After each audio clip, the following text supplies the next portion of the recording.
Bahaya nggak sih kedua partai yang saling bertolak belakang ini saat ini bersatu demi kekuasaan bersatu? Menurut analisis saya ini berbahaya. Tentunya berbahaya bagi keberlangsungan Indonesia.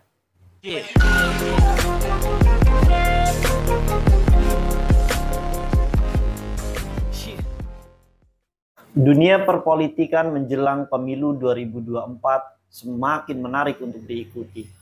Semakin panas dan juga saling menjegal satu sama lain. Koalisi pun terus berubah. Bongkar pasang koalisi semakin menarik untuk dicermati. Ada yang koalisinya bubar, ada juga yang mulai terbentuk. Dan saat ini sejak PKB menarik diri dari koalisi KIR menuju koalisi perubahan, menambah hiruk pikuk perpolitikan semakin meledak. Tentu saja ada yang sakit hati dan menangis, ada juga yang gembira dan bahagia. Inilah dunia perpolitikan di Indonesia saat ini, di mana ideologi tidak lagi menjadi hal yang paling mendasar, tidak lagi menjadi hal yang paling fundamental yang harus dimiliki oleh sebuah partai dan juga diikuti oleh seluruh anggotanya, melainkan yang jadi dasar adalah transaksional, bukan lagi ideal. Inilah yang terjadi di Indonesia. Di dalam koalisi perubahan masih ada PKS yang kita kenal berideologi Islam garis kanan.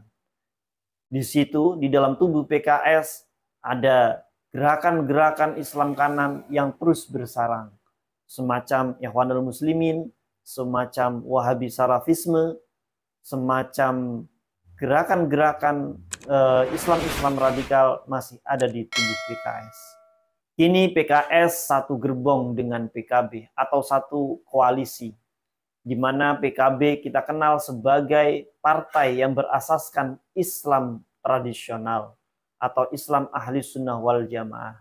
Nah, ini kalau tidak karena kuasa, karena sama-sama ingin berkuasa, tidak akan bersatu.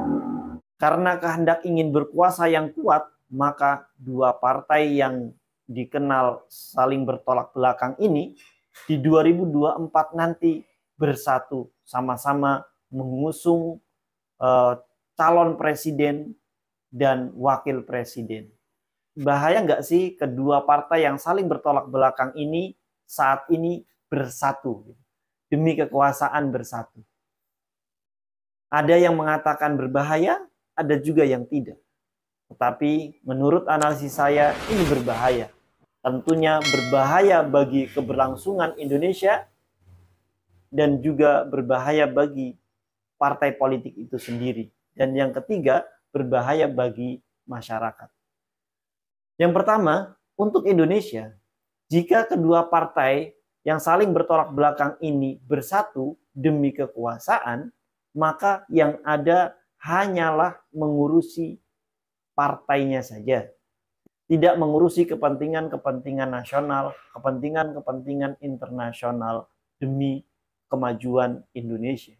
Yang kedua, berbahaya bagi partai itu sendiri, di mana kedua partai dengan ideologi yang berbeda, walaupun sama-sama Islam, tetapi mempunyai akar latar belakang yang berbeda, ini akan terus bentrok begitu.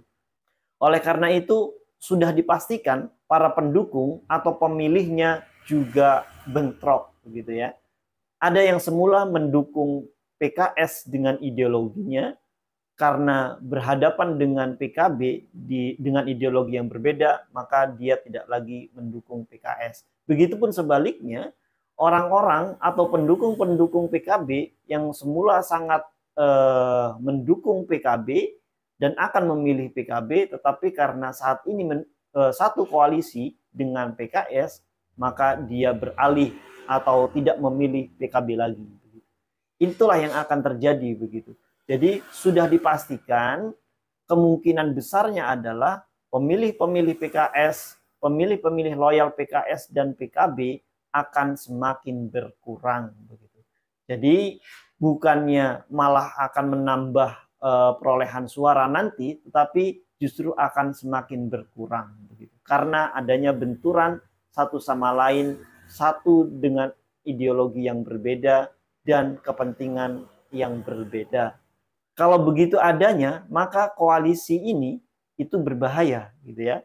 Bergabungnya PKB ke koalisi perubahan yang tentu saja di situ ada PKS dan Nasdem itu berbahaya bagi mereka gitu ya.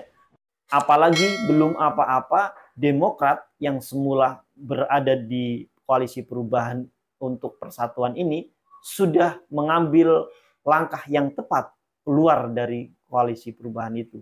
Karena menurut Demokrat, koalisi ini sudah tidak layak lagi ditempati atau rumah koalisi itu sudah tidak benar lagi. Bahkan penuh dengan kecurangan, penuh dengan pengkhianatan. Maka hengkanglah Demokrat mencabut dirinya sebagai koalisi perubahan dan kini sedang mencari koalisi yang lain.